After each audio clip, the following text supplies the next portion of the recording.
Hi, good evening, everyone. I'm JP Tong, and welcome to today's Detox Your Mind, the workshop.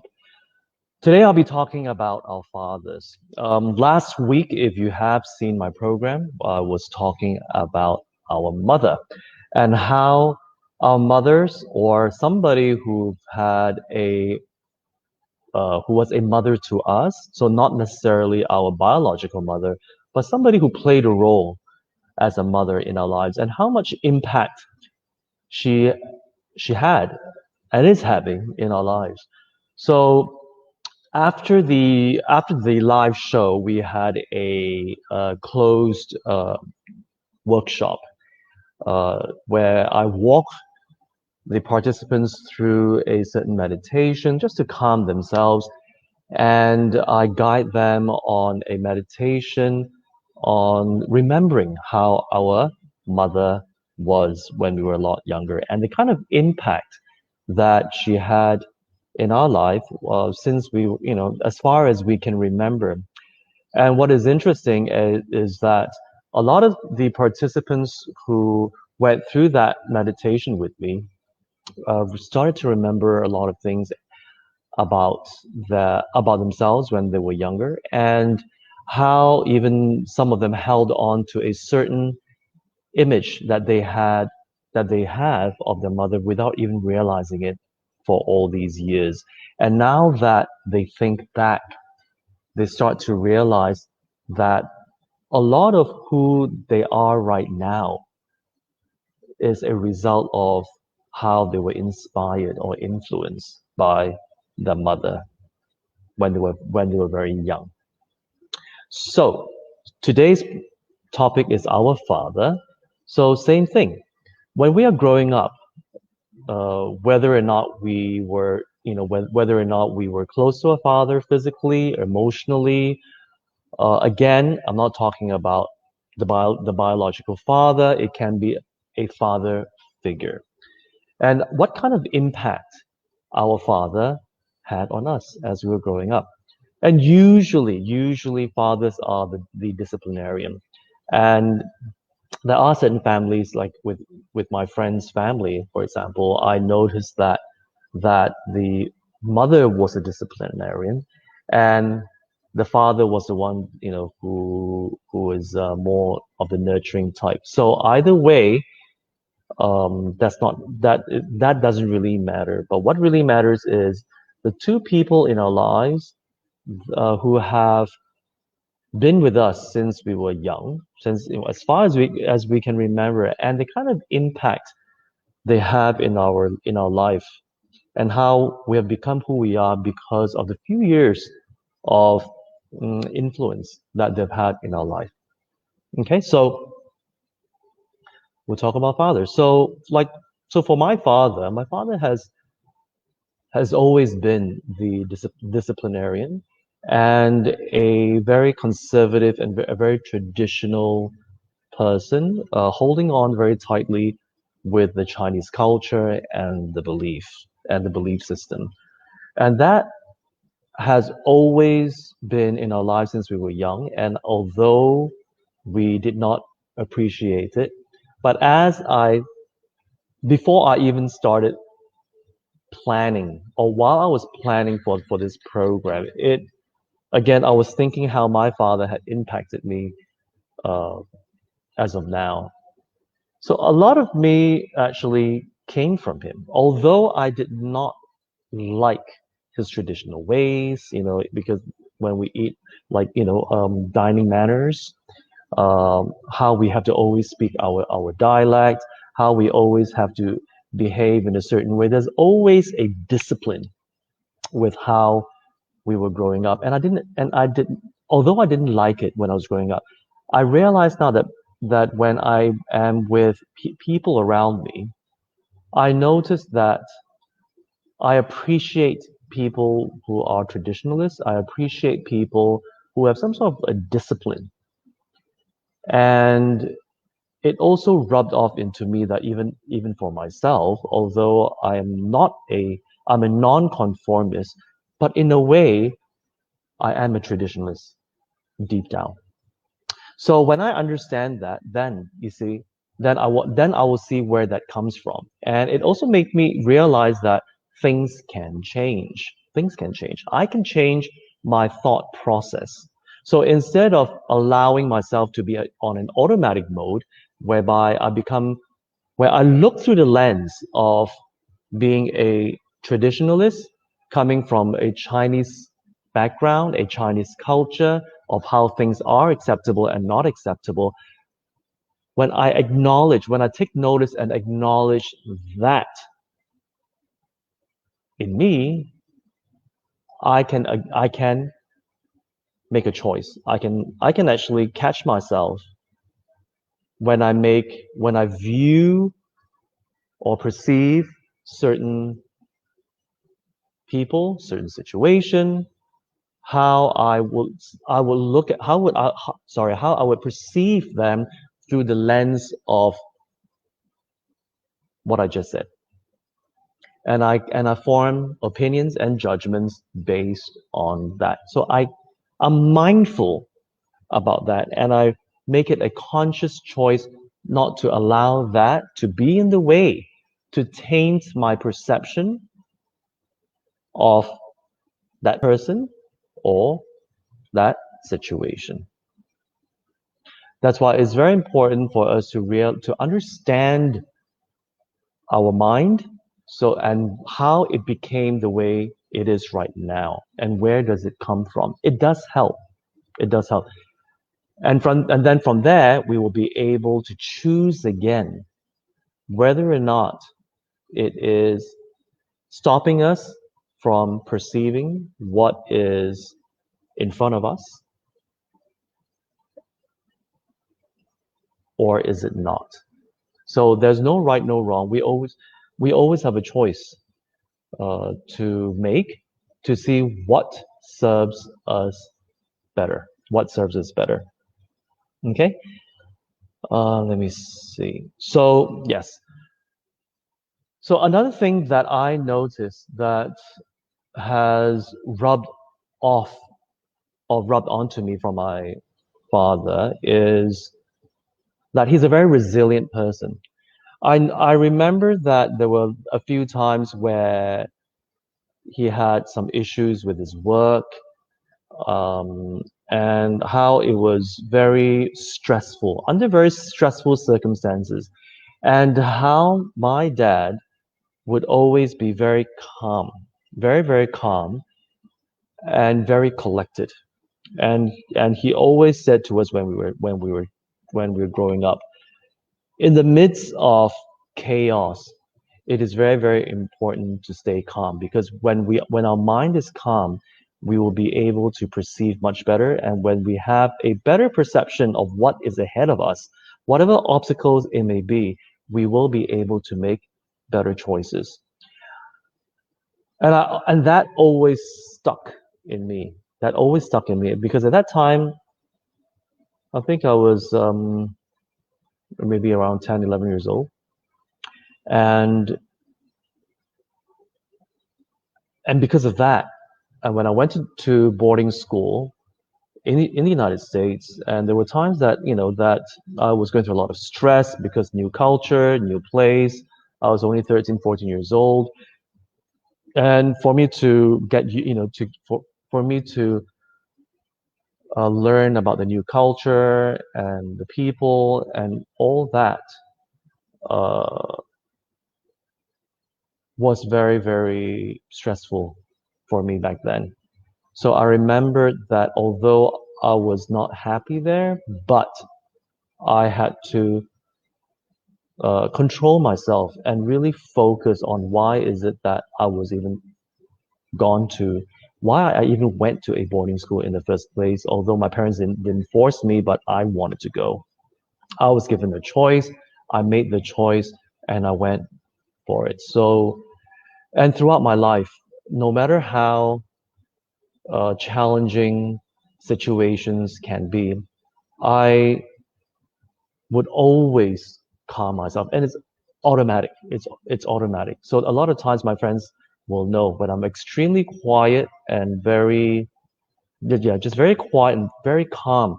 They know that I'm in deep thought, trying to figure out how to resolve my issues that I'm overcoming. So see, so that part of me came from there. And I think I will keep that process because staying calm does give more clarity. And because our mind are more clear when we stay calm, we can see more opportunities and more options ahead of us. And that takes practice. That takes practice. I have on a few occasions when my friends always say, you know, JP, not everyone is like you, and you know, I just can't help feeling the way I'm feeling. And well, yes, I do understand that. You see, but if we if during normal times we do not take the time to do a bit of mindfulness training, and what that means is controlling the mind. All right, so any type of focus is a way of controlling. And even if we don't realize it, some people have better focus. Like for painters, they can focus. When you're doing your work, you know, when you're on your computer, that is a form of focus. It's just that we don't label it. And some people focus better than others. So same thing. So we can do a bit of mindfulness training on a daily basis, be it five minutes, 10 minutes, to just focus on perhaps well what is a common focus is our breath. So be it focusing on the nostril area where your breath goes in and out, or at your belly button. Okay, so that is just a form of controlling an exercise to help us have a much better control of our focus, so that when our emotions arise, you know, they don't get in the way of us making a better choice. And think about it. How many times have we regretted making a choice when we are super happy, super excited, or super angry or sad? So any type of emotion that you're going through, sometimes we may make the wrong choice because we're clouded. Our perception is clouded by our emotions. Okay? So it's what serves us. So I'm not saying it's good or bad, I'm just saying what serves us better. Okay? And we always have that choice. All right? So moving along, so when I was in my teenage years and I grew up in the States in boarding school, then my uncle who was living in the United States became my father figure. Okay, because as a teenage person, you go through a lot of changes, and because I was adapting to the culture, I was growing up, I was becoming an adult, so all these changes in my life was as all teenagers go through, was a bit difficult because you don't understand. And so I always looked out, although I didn't talk too much to my uncle, I would always look out to him to see how his attitude was and the things that he would say to me uh, when I do talk to him. When I do talk to him. So he became my father figure for 8 years because I was 4 years in high school and another four in college in the United States. So he was my father figure. So a lot of the things that who I am also came from him. His patience, his very logical manner because he's a medical doctor. How he was always very calm and very rock solid. I think a lot of that rubbed off to me, rubbed off to me, and and even my family says that, oh, you know, you're very much like your uncle in the United States. So yeah, so that has rubbed off of me. Then there's certain things that I don't think now in hindsight that is some about him that I have in myself that I want to change because it doesn't work in the current situation for me right now. right now, because that he became who he was or who he is because of the environment that he is in, which is in the United States. So in Malaysia, that I'm in right where I'm in right now, it's a different culture, different way of communication, and so on and so forth. So even when I came back, I had to readapt the culture and the way people are and perceive um, the locals here without the lens of an American. And that took a while for me to get used to. You see, so when we're mindful, we catch ourselves.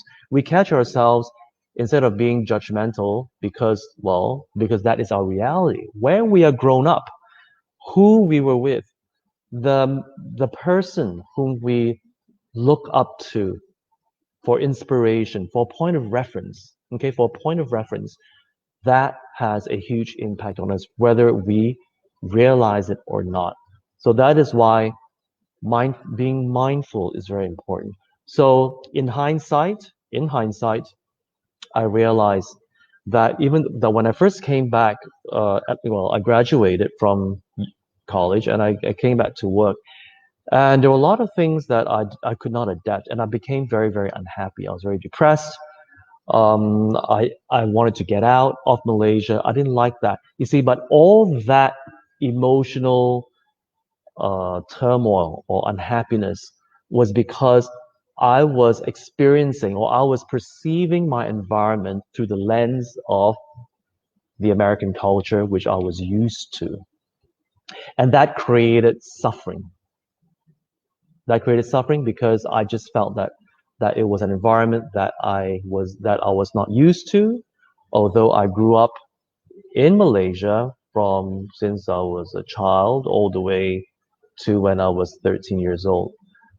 Although when I was I think when I was 1 years old, all the way until 6 years old, I lived in Hong Kong, and I'd also remember when I transitioned from staying in Hong Kong, coming back to Malaysia, how again that was a shift in me, and I had to adjust. So throughout my childhood years and adolescent years, the change of place that I lived in had an effect on me. And it was always that transition period of being in a different environment that created a lot of suffering. And I noticed in hindsight, and when I do my mindfulness training, I start to remember the moments when I was going through the difficulty of adapting. Okay, so before I continue, I think there is a question. Brian, JP, do you think father have more influence on boy, kid, while mom more influence to girl? Okay. Well, it's case to case, Brian. It's case to case. The mother and the father, or if you're raised by a single parent, and the single parent may have played the role of the mother and the role of the father. So either way, what I'm saying is these two people, okay, who have a role of a mother and a role of a father, have impact on us because they are the people whom we trust, and who were protecting us when we were growing up. So it is that trust, is that bond, and it was a point of reference for us growing up. It was a point of reference from somebody whom we trusted 100% and we felt protected. All right. So that these two people, or that one person, that parent, would have a huge impact on us, whether we realize it or not. Okay. So I cannot say whether your mother had more impact or your father. I think that is up to the person. That is a very, very individual. It's very, very subjective. Okay, Freon, do you have any more questions? Iman, excuse me. If one's parent can influence the child's behavior priority, why do you think in a family of a few children, some child's behavior priority is different and sometimes can be completely the opposite? That's a very good question. Yes. Well, in my family, there are four of us, four siblings plus me. So me and three other siblings. So four of us. And we are all very, very different. All very different. You see, how our parents treat us can differ very slightly. Very, very slightly, and that makes a difference. How we choose to react, although you may say, Iman, oh, but my parents treat all of us the same. But you see, how we choose to react to that treatment, that is a choice that we make ourselves, from ourselves. And how we choose to hold on to these perceptions and these experience is also a choice that we make. And that molds us to who and what we are as of today. Okay, so let me repeat. So although in certain families we may be treated, all children may be treated the same, but we grow up differently is because of how we choose to react. Okay, and there are certain families whereby the parents will treat the child in this way, and this child in this way, and this child in this way, and this child in this way, because of the cultural background, because they feel that this child needs to be nurtured in this way because the mindset is different, and a different way because this child's mindset is different, and so on and so forth. For example, my younger sister, since she was a child, I always remember this. She was very stubborn. You could never tell her off. You can tell her nicely, but once you tell her off, she will shut down, and there's nothing you could do to um, to make her change her mind and to uh, listen to my parents. So I always remember my mom said, "Wow, my youngest daughter is so stubborn," and so she always have to use the soft approach and talk to her nicely. Then, although she'll be crying, she will somehow soften up and she'll listen. Okay. Whereas for me, I'm a chicken. So once you once you whack me, I'll just okay, whatever. So it was a different approach for me because when my parents did a soft approach with me and talk to me and try to reason with me, I would not listen. So I was a tough cookie. I needed to be whacked before I could listen. So again, you see, parents have to discipline us or have to teach us using different methods based on our mindset. Okay? Okay, we have another question here. Sharon, parenting each child is different as one child differs from the other. Yes, because we have different mindsets. Although we're from the same family, we're all very different. Any other questions? Okay, great. Now, so take some time off after this show to really think about our fathers or our father figure, our father or a person who was a father to us, and just just notice what comes up when you try to recall what comes up, because in because last week when we had that closed door workshop, where we have a group session at 9:45, when this person thought of the mother, she said that she thought of a mother when she was 40 years old, when she was at the height of her career, and she felt that the mother was the most beautiful there and the most able. And that image stuck in her mind, and that was the point of reference for her, and that was the benchmark for her, and it is a benchmark of being successful, and that created some sort of um, a footprint for her to fill in. So you see, and because she was trying to fill in, she was trying to become her mother. There was a lot of struggles because her mother was her hero, and but you see, that's the mother. So she has to realize that she needs to be who she is and fulfill her fullest potential instead of trying to emulate her mother, and hence all the stress and the struggle and the pressure. So that's why when we think back, once we have a clear idea of what is happening in our mind, then we will be able to zoom in and very logically let go. Because if that is in the way of us fulfilling our own fullest potential, then we need to unlearn and relearn. Unlearn and relearn. Okay? Yes, questions from the audience. Sharon, do you think the absence of a father or father figure will have a negative impact on a child?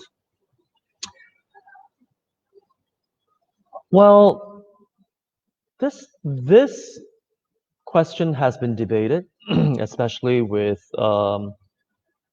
people who want to be a single parent and who want to have a child out of, and not get married. So again, this is my personal belief, okay? This is my personal belief. Whether or not it has a negative impact is not guaranteed. Because look at how many people out there who have been raised from a family unit with your mother and your father and the siblings, and how some of them turn out to be totally um, disturbed, very negative, and and just going through a lot of stuff in their life, although they grew up in a family that was whole. So that is why there is no perfect situation whereby you must have a father around, or you must have a mother around. Okay, so that's my point. So it is not guaranteed, but I think what's most important is whoever is nurturing the child, all we can do as parents is to try our best to show them through our daily actions on the qualities that and principles that will be more beneficial to us in the real world out there, and focus out to focus out on on people who are less fortunate, on the environmental issues, on animals, instead of focusing in. A lot of issues arise because we nurture them to always focus in and feed into the me, feeding into the me. Me. What do I want? What do I want? What do I want? Do I like this? Do I like that? So when we nurture the child to always focus on themselves, then a lot of issues will arise for sure. Whether you're raising the child alone or with another partner, your wife, or the wife or the husband, it doesn't matter, because when the child grows up focusing on the me, that's where all hell will break out. Because why? The me will never be satisfied. The me will never be satisfied. You want more. You have one car, you want two. After that, you want three. And that you want more luxurious cars, for example. So the danger of feeding the me is it will never be enough. Never be enough. So I would rather, instead of focusing on whether or not you have one parent or two parents, I'll focus on nurturing the child to be more selfless. Growing up in an environment whereby selflessness is the culture, I would do that. And when they learn to focusing out, they will be more responsible, they will be more compassionate, more loving. And that is the innate nature of our mind. Innate nature of our mind is compassionate and selfless and kind. Okay. Do you have more questions? Great. So that's it for this episode. And do take some time off to think about our father. Okay. For me, I have my biological father and I have my uncle when I was a teenager, and in my 30s when I met my teacher, Tam Rinpoche, he was my spiritual father. So I was very blessed to have these father figures who guided me and who have left huge impacts in my life and made me who I am today. Okay, so again, we can once we realize that and understand that, we can always relearn and we can unlearn and relearn what would serve us better, so that when we perceive reality, it will not be tainted by our past and what we're used to. All right, so if you do have any questions later on, you can always leave a message on the comment section and I will answer them later. All right, so thank you very much, and I'll see you next Saturday, same time, 9 p.m. Malaysian time. And for those of you who would like to join me on the group session, our workshop, we will start at 9:45, which is 15 minutes later. All right, so I'll see you then. Take care. Bye bye.